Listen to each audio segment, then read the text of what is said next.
السلام علیکم۔ تم میرے بچے کو کیوں ڈانٹتے ہو؟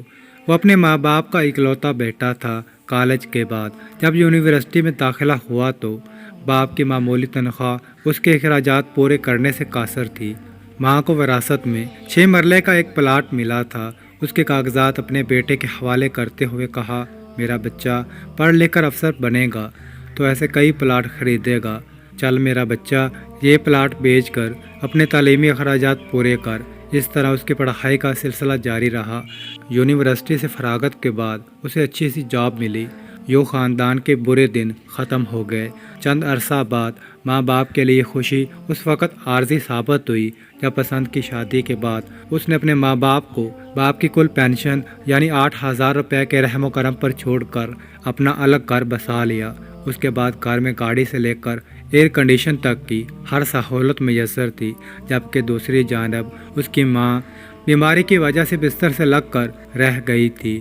باپ روزانہ آدھا گھنٹہ پیدل چل کر حکیم صاحب سے اس کے لیے تازہ دوا لے کر آتا، جبکہ باقی وقت لوڈ شیڈنگ کی وجہ سے دیسی پنکھے سے اپنی بیوی کے پسینے پہنچنے کی ناکام کوشش میں مصروف رہتا۔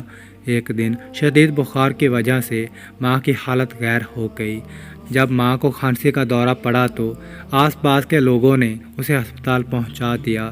ڈاکٹر ماں سے کوئی بھی بات پوچھ لیتا، اس کا جواب بس یہی ہوتا، میرا بچہ، میرا بچہ۔ کسی نے جا کر بیٹی کو خبر دی کہ ہسپتال کے بیڈ پر آپ کی ماں زندگی کے آخری لمحات میں آپ کو یاد کر رہی ہے۔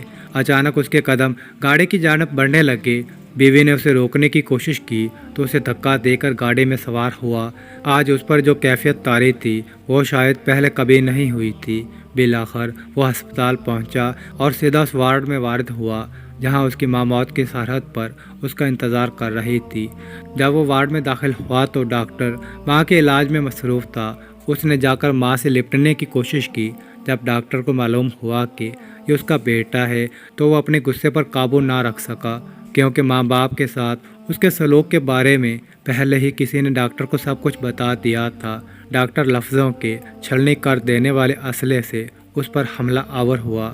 جب ڈاکٹر ڈانٹ ڈپٹ کی تمام حدیں پار کر چکا تو اچانک ماں کے مردہ نما وجود میں کچھ حرکت محسوس ہوئی۔ اس نے کانپتے ہوئے ہاتھوں کے ساتھ ڈاکٹر کا ہاتھ پکڑا اور ان کے لرزتے ہوئے ہونٹوں نے زندگی کے آخری الفاظ ادا کیے، تم میرے بچے کو کیوں ڈانٹتے ہو؟ اس کے بعد ماں نے گردن لٹکا دیا اور ہمیشہ کے لیے فلک کے اس پار چلی گئی۔